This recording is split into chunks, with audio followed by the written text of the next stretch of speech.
Добро вечер. Ова е анализата на 24 вести, а вечер водител на анализата ќе бидам јас, Сеад Резвановиќ. Функционирањето на новиот закон за здравствена заштита, кој почна од 1 јули, предизвика вистинска бура во јавноста, особено делот на законот кој се однесува на плаќањето по учинок. Имено тоа е новиот начин на присметки на примањата на лекарите, со кој дел од нив и тоа голем дел не се согласуваат. Голем дел од клиниките пратија и писма до Министерството за здравство во кој го известуваат дека нема или дека не може да го применуваат овој начин на пресметка на платите.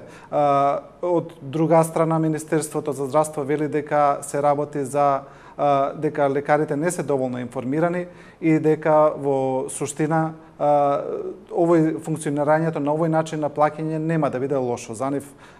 Вечерва одговорите на овие прашања ќе ги бараме со најповиканата личност во оваа област, а тоа е министерот за здравство Никола Тодоров. Господине министер, добро вечер. Добро вечер. И кажете ми, примивте доста писма од клиники, од болници кои се незадоволни од овој начин на пресметка на платите? Да, чувствувам дека меѓу лекарите вака постои една перцепција, негативна перцепција пред себе рекол за овој концепт. И како што и денеска на пресконференцијата кажав, мислам дека тоа е првенствено две причини. Првата причина е стандардна, би рекол, и за мене помалку и разбирлива, а тоа е стравот од промена. Стравот од промена, секога, или непознаницата од што носи новото, ствара определен револт или некогаш колебање дали е добро или не е добро, или некогаш може би страв исто да се примени, особено кога станува збор за крупна промена на цел систем на функционирање. Вториот аспект е веројатно слабата информираност, а некогаш може би и намерната дезинформираност за овој концепт. Јас во неколку наврати го објаснував овој концепт. Тргнав пред се од при првичното му објаснување уште пред 6-7 месеци кога почнавме на пилот основа да го применуваме овој концепт, дека станува збор за методолошки целосно различен од претходно најавуваниот концепт за плаќање по успешност, каде што докторите претходно тргаа од 70%, па се борат да стигнат до 100% или над тоа. Сега имаме целосно различен систем, почнуваат од 100%. И практично, што е овој систем? Овој систем е целосно десубјективизиран систем на награди и казни. Во цел свет, не само кај нас, и во сите системи, и политички, и генерално здравствени, економски или било какви системи, овој концепт на награди и казни е многу добро поставен и многу добро и долго функционира. Нема во ниедна професија да нема поставен ваков систем на награди и казни. Ние сега го имплементираме овој концепт и во јавното здравство и практично тоа е тоа е темелот на кој што сакаме да го поставиме овој систем. Првиот постулат е 100% за гарантирана плата на почеток на месец, вториот е дозволена маргина на дозволено отстапување од 0,98 до 1,01, третиот концепт е задолжително или постулат задолжително информирање на лекарите на средината на месецот дали заостануваат или не заостануваат со учинокот, обврска на директорот да им помогне да го надокнадат она што го за останале и практично можниот еквилибриум што може да се случи, тоа е да најголем дел од лекарите бидат во групата на оние кои што ќе земат 100% и еден помал дел да бидат во групата кои што ќе бидат наградени. Доколку сите доктори исто работат, како што се тврди, во овој период, како што и сами кажавте, има доста реакции во јавноста, особено во стручната лекарска јавност за ова, они тврдат дека сите исто работат. Ако сите исто работат, воопшто нема што да се плашат, тогаш сите ќе земат 100% плата. Впрочем, и показателите што досега ги имаме, параметрите што досега ги имаме од системот, на тоа укажуваат. Укажуваат дека и најголем дел од докторите, околу 850 до овој момент, се во групата од 1200, се во групата на доктори кои што се со 100% плата. Има 110 кои што се наградени, има 68 кои што воопшто не внесуваат, нема никакви податоци за нив, и останатите се во групата на оние кои што се со 0,8 учинок или ќе бидат казнети. Меѓутоа, кажувам, ова не е уште пресечен датум. Зашто? Затоа што се уште не се довнесени сите податоци. Како се внесуваат повеќе податоци, со секој дневно внесување на податоците, тој број се намалува, расте бројот на докторите кои што се во рамки на 100% и практично се докажува она што за цело време јас го тврдев. А тоа е дека најголем дел од докторите добро се извршуваат својата работа, а има еден помал дел од нив кои што се шлепаат на грбот на оние кои што за нив ја работат. И од друга страна има определен број на доктори што сериозно се истакнуваат и кои што се практично моторите на тие јавни здравствени установи. Концептот е тоа. Тие што се мотори на јавната здравствена установа бидат наградени и плюс да се надпреваруваат за можноста да бидат наградени со дополнително уште една плата како 100 најдобри доктори во државата. Тоа е заедно во целиот овој концепт. Практично овој концепт овозможува тие што се мотори, доктори што ќе добијат. Тие ќе добијат покрај 20% зголемена плата од плаќање по успешност или околу 6.000 денари минимум е тоа, тие 20%, во зависност од стажот на лекарот, на која позиција работи и така натаму, од 6 до 10.000 е тоа, ќе добијат плюс 30.000 денари месечно. Така да еве некој специјалист, да речеме почетник, со 30.000 денари плата, ќе добие 36.000 денари за тој месец, значи 6.000 дополнително, и плюс ако е меѓу 100 најдобри, ќе добие дополнителни 30 или 66.000 денари. А тоа е, ќе се согласите, одлично примање за условите кои што ги имаме во Република Македонија. Плюс на тоа, овој концепт е директно поврзан со концептот за дополнителна дејност и тие кои што немаат намалена работна успешност или оние кои што имаат нормална работна успешност или се наградени, ќе имаат можност и дополнително да даваат здравствени услуги или да работат во делот на дополнителна дејност, што дополнително ќе им донесе финансиски бенефит или финансиска мотивација. Идејата е тие што сериозно работат, сериозно бидат наградени. Тие што не работат и што се шлепаат, или јас и јавно вака ги нарекувам неработниците, да бидат укорени, казнети и со тек на време да почнат и тие да работат. Идејата е да имаме избалансирано ниво на работење на сите здравствени работници. Добро, еве да одиме полека по забелешките и да ги анализираме тие забелешки, дали се точни, дали се неточни, дали е така. Може. Една од главните забелешки е дека всушност со плаќањето по учинок се прави едно генерално процентуално намалување на платите во здравството. Или со други зборови, лекарите мислат дека процентуално на крај бројот на тие што се казнети ќе биде поголем од тие што се наградени и со тоа на крајот на месецот вкупниот број на пари ќе биде помал сумата за плати. Еве, примерот што го кажав јас во моето воведно излагање денеска е најдобар демант за тоа. Од 1200 лекари, 850 се во групата на оние кои што имаат 100% плата. И со секој ден, со дополнителен внес, тој број се зголемува, а се намалува бројот на оние кои што ќе бидат казнети. Добро, сега зборуваме за наградените и казнети. Да. Нив ги земаме во предвид. Значи, нивниот број на крај, нивниот сооднос. Од 1200 во овој момент ние имаме нешто под 150, 160 кои што се во групата на казнети. Тоа е вака сериозен демант за тие стравување дека практично со овој концепт ние сакаме да го намалиме или да го скратиме буџетот. Второ, а колку е бројот на наградени? 110. Значи сепак е помал. Да, ама во услови на нецелосен внес.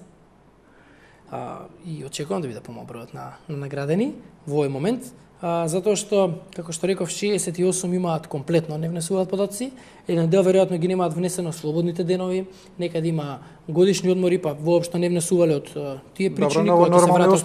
Ќе видам. очекувате? Во нормални услови очекувам на бројот да биде избалансиран помеѓу оние што ќе бидат наградени и оние што ќе бидат казнети, а најголем процент или преку 80% да бидат во делот на оние што ќе земат 100% на плата. Тоа значи дека наспроти сите овие очекувања, импактот на буџетот ќе биде негативен. Најверојатно дека ќе треба повеќе да се плати отколку што ќе се скрати на определени доктори. Мислите дека ќе треба повеќе пари да се Сигурен. Од кај ќе најдете пари? Сигурен сум. Тоа ќе бидат обезбедени во рамки на буџетите на болниците, затоа што не станува збор за големи разлики и во текот на годината веројатно тие разлики ќе се избалансираат до некаде. Добро, но тоа останува да видиме дали ќе биде така да. Системот е многу прецизен.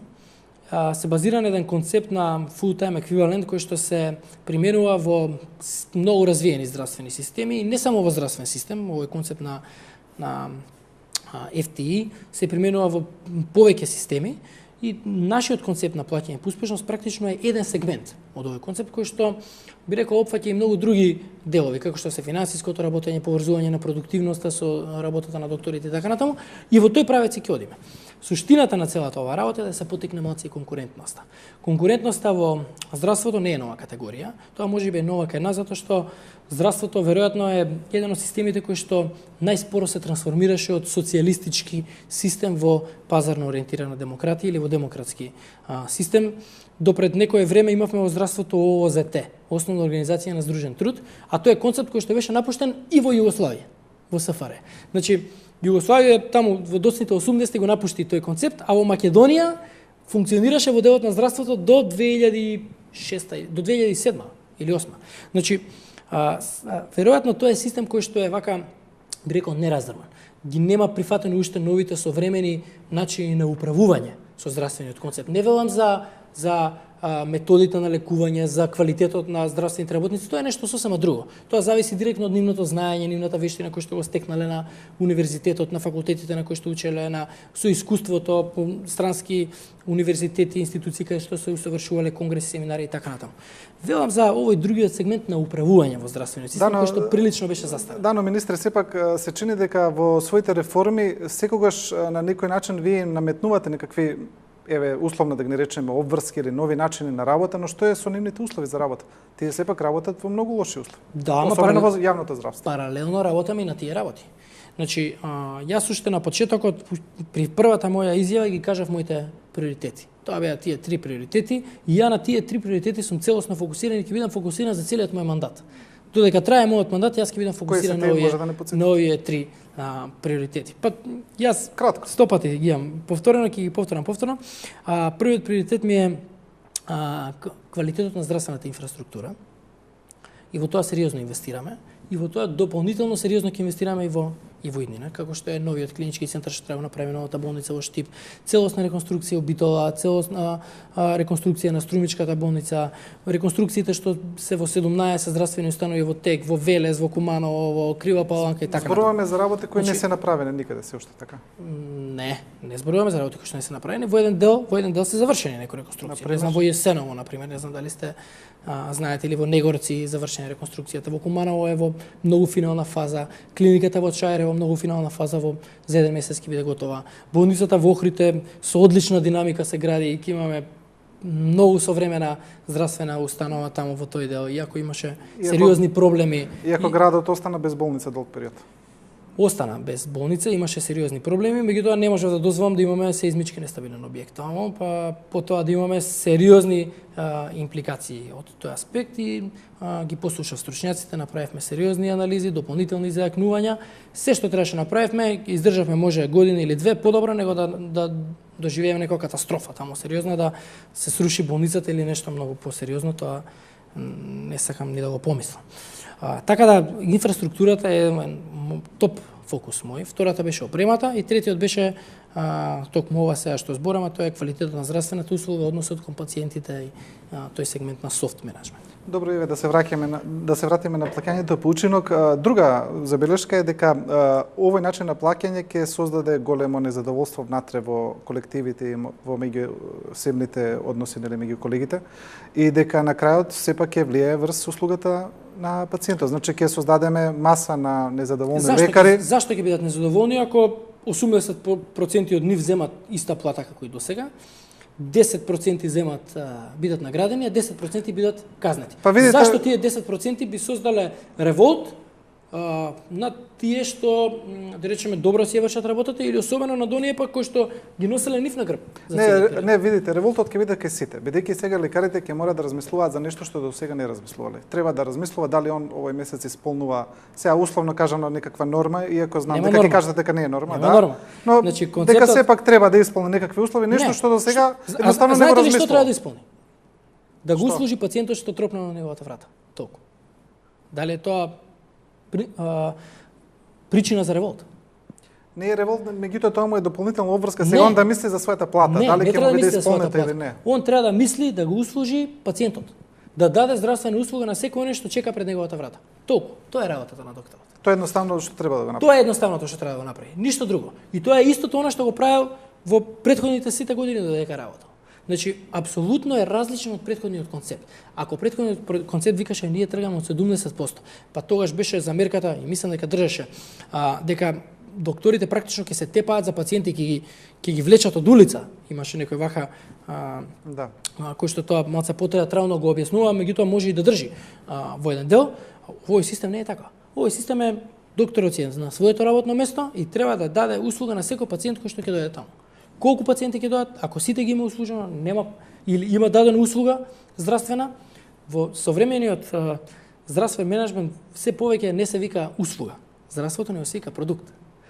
Значи, можеме да збориме и колку произвел тој доктор. Или не можеме, него здравствената теорија во последните 10 години за тоа зборува веќе, за здравствен продукт. Министре, самите здравствени работници значи го прават бодувањето, еве да објасниме за гледачите, и тие во согласно со нивната здравствена пракса која изведуваат на нивната клиника, тие прават бодување за тие процедури, така? Да. И врз база на тоа после ќе земаат плата. И тие се различни на секоја клиника. Еве сега конкретно на клиниката за гинекологија имаше забелешки дека одредени процедури тие можно е, значи лекарите да ги сменат, например да породуваат жени со царски рез, иако тоа е непотребно. Ги слушав тие Во работи. тој момент Ќе ве прекинам, се извинувам. Ги слушав тие работи не само таму, слушнав дури и уште една поголема апсурдност. Ова е апсурдно. Значи, Зошто е тотално апсурдно? неетички, прво. се разбира дека не е етички. Знаете не што, зборуваме за знаете етички. што друго слушнав? Апсолутно е неетички. Само да ви кажам што друго слушнав. Некој, иако не требало да биде опериран слепо црево, ќе го оперира само за да пише Да. учим. Тоа е кривично дело. Да. Кој доктор, ја убеден сум. Значи, убеден сум дека нема таков ум во Македонија што ќе направи такво злодело над некој здрав човек само за да пише 2 или 5 или 100 или 500 поена. Значи, нема таков ум. Не верувам дека може да има таков ум. Некому на здрав човек да направи нешто за да оствари финансиска бенефит. Министре, Тоа е катастрофа. сведоци сме на страшни работи во здравството во овие Ама години. извинете, ама тој човек не треба да биде дел од здравството баш. Па многу Тогаш- многу луѓе не треба да бидат дел од Тогаш здравството. тој човек надвор од здравството. Значи сме имале многу неетички моменти, сакам да кажам, и луѓе што Како да ви кажам, да се превенира криминал целосно 100% не може. Затоа се законите кои што во еден дел имаат елементи на генерална превенција, затоа се и судовите кои што се изрекувањето на казните исто така делуваат превентивно за другите да не вршат кривични дела или казни сега- дела, ама 100% да превенира. Земавме многу- Ја не можам да верувам дека може да има таков ум. земавме многу драстичен пример. Сега Јас сум зборуваме убеден за дека ситни нема. процедури, Убеден сум дека за нема некои кои можеби Тоа ќе веројатно прават некој го зборува. манипулации. За да направи да внесе паника, да го деградира целиот концепт, така со некој би рекол рудиментарни форми на размислување. Здрав човек да му извадите нешто на здрав човек за да добиете определена финансиска корист. Не, нема таков ум. Во Министре, македонското што е со здравство. здравствените установи кои немаат доволно материјали за работа? Еве, конкретно ќе кажеме, знаеме дека има проблеми на стоматологија. Значи, тие имаат и финансиски проблеми, имаат огромни загуби, немаат одредени материјали, не изведуваат одредени процедури, имаат проблем со бројот на пациенти, знаеме, тоа не е тајна. Проблемот со ортопедија, кој исто така Проблем познат. со ортопедија нема. Јас тврдам дека има. Јас тврдам Дека има недостаток на одредени протези. Не. Јас тврдам дека нема одговорно и тврдам дека Македонија е лидер во цел регион по време на чекање за елективни Добро, еве операции. сега да не се фаќаме за ортопедија, бидејќи тоа е една многу друга тема, ќе не влеземе. Друга Меѓутоа, тема е, меѓутоа мислам дека треба по реално да ги гледаме тие работи. Земете во регионот колку се чека за тие интервенции, колку се чека во Македонија. Ако имате некоја земја во регионот во која што се чека најмалку колку во Македонија, ве молам да ме известите. Ја ви тврдам дека најмалку дупло се чека во сите земји во регионот, а пошироко и повеќе. Значи, за некои елективни процедури во Англија, не зборам јас сега само за, не знам, Србија, Хрватска, Словенија, или, не знам, Словенија многу често земат. Словенија се чека повеќе дупло во Македонија. Во Англија, во Германија, во Франција, земете да видите колку е времето на чекање на тие елективни хируршки интервенции. добро, мислам дека Ние имаме правите- одлична брзина на интервенција тука. Не велам дека не треба тоа уште да го намалуваме. Ама и тоа знаете што значи? Тоа значи да бидеме светски рекордери. Мислам дека во јавното здравство правите споредби само кај што ви одговараат, дека оние споредби кои не ви одговараат не ги правите. Хајде да Сега, направиме еве, некоја споредба што се не ни нашла одговара. некои термини за чекање на ортопедија. Видите, според стариот систем на ортопедија, луѓето може да се купат протеза и сега тука се јавуваат одредени манипулации, нели? и Тешки со фирмите манипулации. купат. Меѓутоа, факт е за самиот човек, кој тие пари после се ги рефундираше од фондот. Дека доаѓаше, се купуваше протеза му ја вградува и се одеше дома. Сега збориме од аспект на пациент, за ништо друго. И сега може? Сега не се дополнителна случува дејност. тоа. Може. Да, како Може дополнителна дополнителна, дејност, ќе да. треба да се ја плати. Треба да се ја плати, да, од свој џеп. Мо, Па има разлика. има разлика. Да. Се согласувам, ама нема друга земја во регионот кај што може таа услуга побрзо да ја доби. Многу побогати земји од нас, многу поспоро ги даваат тие услуги. Па видете сега на кое ниво сме ние на развиток, а какво ниво на здравствена услуга даваме во однос на некои други земји. Добро, да се вратиме на прашањето, пошто го заборавивме, дека постојат сепак јавни здравствени установи кои немаат доволно материјали за работа во однос на конкретната дејност која изведуваат. Како тие лекари ќе добијат плата со ова плаќање почеток? Нема поврзаност меѓу едното и другото. Од проста причина што тој е бројот на пациенти. Ако дошле овој месец 100 пациенти, на тие 100 пациенти треба да им биде дадена здравствена услуга. Ако на сите тие 100 пациенти им се дале здравствени услуги, на други 200 поради немање на материјали, немање на персонал или било кои други пречки или причини, не им се дава здравствена услуга, не влегуваат во системот на плаќање по успешност. И ќе влезат само оние за кои што е дадена здравствената услуга. И повторно, апсолутно нема никакво влијание тоа на целиот систем. Сакате да кажете дека здравствените работници не треба да стравуваат и тие кои работат и во делови од внатрешноста на Македонија и во установи кои да се ги помалку уверам посетени. дека не треба да стравуваат. Знаете кои треба да стравуваат? Освен еден дел. Тие што се неработници, што помалку работеле, што се влечеле на грбот на другите, тие треба да стравуваат. Зашто прв пат сега ќе излезе нивното на виделина. Ќе се види дека не работеле, дека наоѓале време за политиканство, за работи кои што не се поврзани со здравството, за све друго освен за работата. 12 саат заклучи ординацијата.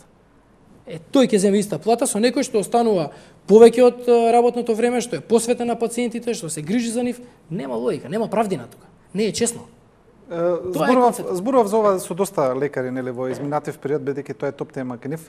Има една работа која ни ја велат е многу интересна. Вика, видите, тие што не работат и што не работеле, повторно нема да работат, тој знае дека 80% му е загарантирана платата, па едноставно баш му е гали. Добро. Нека биде така. И тој Нека биде така, ќе го видиме 2 месеци, 5 месеци, 6 месеци, година дена, нека зима 80%. Ако може со 80% да преживува, тоа што треба да се мислиме да нема други сакав да приходи. ве прашам друго. Постои ли друг начин подоцна за регулација на тоа, за казна на тие лекари? Значи, еве, ако некој лекар година дена зима 80% од платата и евидентно е дека тој намерно не работи. Дали директорот на клиниката може да одреди некоја друга санкција? Дали е тоа предвидено? Ако ме прашувате дали може да го избрка од работа, Не мора да го избрка. Не знам некој друг на санкција. друга санкција нема. Суспензија. Он е казнет. Суспензија не е санкција. Тоа е мерка на отстранување додека трае дисциплинска постапка. Сега правно малце. Да. Ако следна казна, освен парична казна, има укор, нели, да го укори, парична казна и следно е да му го прекине договорот за работа. Сега, ако некаде оцена дека треба да се прекине договорот за работа, може и такво нешто ќе се случи. Ако не верувам дека такво нешто ќе се случи, затоа што и тоа може да се случи од различни причини. Не знам, да некој дојде пијан на работа, да направи големи проблеми, финансиски штети на болницата, нели? Не е само поради ова. Поради ова нема да се случи, пошто во самиот систем не предвидуваме бркање од работа поради намален учинок. Да. Самостојниот синдикат на клинички предупредува дека е ова е спротивно со колективниот договор и во спротивно со законот, дури велат дека е во спротивно со уставот. И мисла дека овој начин на плаќање по учинок може да падне и на Уставен суд. Докторите тоа мислат? Од самостојниот синдикат на клиничкиот центар. Тој е нивен став. Ставрич. Да, од Очниот неговиот лекар. синдикат, да. Добро. Имаат таква изјава дадена еве за медиуми дека мисла дека е можно ова да падне и на Уставен суд. Добро.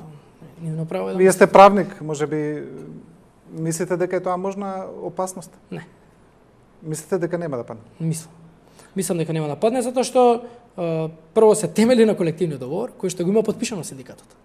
А колективниот договор вика дека може да се пресметува ваква плата по успешност и дека трга од 70% па нагоре. Ние рековме 70% е многу, значи да има 30% награда и 30% казна, значи да иде од плюс 30 и минус 30, ние рековме многу е тоа, ќе идеме со плюс 20 минус 20, затоа што сепак 30% е многу. А генерално 30% да запреш на плата е возможно. Да. И уште лекарите се жалат, велат зошто само за нив се преминува во општеството, зошто овој начин на вреднување на платата почна само во здравството, зошто не е така и за полицајците, за пожарникарите, и сега карикирам. Не е нормално, вие сте министар за здравство, но зошто токму во здравствениот сектор? Прво не сакам да размислувам можеби за другите сектори, може некаде и на друго место треба да се примени ваков концепт. Зашто? Затоа што ова не е концепт за плаќање по успешност. Така тргна веројатно целата оваа работа и некако доби име целиот концепт, така. Ова е целосно десубјективизиран концепт на награди и казни. награди и казни кои што воопшто нема да зависи од субјективноста, од волјата на директорот. Некого да награди, некого да казни. Еве, да земеме обратна ситуација. Да земеме ситуација дека во овој концепт немаше предвидена казна. Како што бараат лекарите. Да. Да има само награда. Како ќе одлучиме кој ќе биде награден? Директорот ќе одлучи. Пак ќе излезете со право. Може би според тие бодувања Политички, кои работи повеќе. пак треба да се внесе во систем. Сега, кога се внесе во систем, ќе се види дека некој апсолутно ништо не работел. И второ, никаде во свет нема систем на награда. Секаде има систем на награда и казна. Некој ќе земе повеќе, некој ќе земе помалку. Работникот ќе биде награден, неработникот ќе биде казнет. Тој кај што пациентите чекаат пред врата, него вратата му е заклучена и не ги прима, ќе биде казнет. Тој кај што пациентите доаѓаат, се услужени, квалитетна услуга им дава, ќе си биде награден. Не гледам ништо спорно, напротив, мислам дека е благороден пристапот и би требало да бидат ова е можеби пионерски концепт за развој на многу поширок концепт во целата држава. Пошто се базира на еден светски признат концепт кој што е далеку применуван и долго време применуван во многу земји во светот, не гледам зашто да не биде применет и кај нас. Добро, мислам дека одговоривме на доста прашања и на доста дилеми. Мислите дека остана уште нешто што не е јасно на лекарите во овој момент? Мислам дека и после ова моje гостување и после многу мои обраќања, повторно ќе остане стравот. И стравот ќе биде се дека не почне концептот пополека да го прифаќаат како нешто нормално. Денеска јас направив една паралела со законот за здравствена заштита и јавни службеници. Јас тврдев немаше готово, колапс, ништо. Колку време пројде законот за здравствена заштита, од март месец, сега сме август. Какви јавни службеници? Нема јавни службеници. Докторите се посебна категорија, во законот има суи генерис закон е тој. Значи, истото и за овој концепт. Добро, тие најави беа долго пред вас. Долго пред вие да станете министер, постојат тие најави дека они ќе бидат дел од ставени како јавни службеници. Тоа беше битка кога се расправаше законот за здравствена заштита. Да. Доаѓаа докторите, доаѓаа коморите, постојано тоа се збореше. Главна дебата беше тоа. Докторите ќе биле јавни службеници. Ја 100 пати повторив, нема да бидат јавни службеници. Ви кажувам, еве, као министер, застанувам јавно пред сите, нема да бидат и не се јавни службеници. Испадна дека не се. Требаше да ми веруваат тогаш, еве излезе дека сум бил право, барам да ми веруваат и сега. Овој концепт после 2, 3, 4 или 5 месеци на негова примена ќе покаже дека конкуренцијата носи прогрес, тоа е суштината у пазарно ориентирана демократија, конкуренцијата, и дека надпреварот меѓу докторите донел бенефит и за нив, за тие што повеќе работат биле наградени, и за пациентите подобра, поквалитетна и побрза здравствена услуга. Што доколку не продолжат да ги внесуваат податоците како што сега не ги внесуваат? Ќе им ги внесете сами? Ќе помагаме ние во внесот. Министерството за здравство е за тоа тука. Министерството за здравство е надлежно сите болници. Имаме капацитети. Тоа во превод значи дека ќе отидете и ќе ги внесете вие, не дека ќе помагате. Тоа во превод значи дека ние помагаме да се внесат податоците. И податоците како се внесуваат, така добиваме многу појасна слика. А потоа, од овие податоци што сега ги собираме, ова би рекол е златен рудник за здравствени информации. Потоа од овие информации можеме да правиме какви сакате анализи. Може да се носат, ќе се носат многу одлуки здравствени од ова. Практично цел менеджмент у здравство може да почива на информациите кои што ќе ги собираме со овој концепт.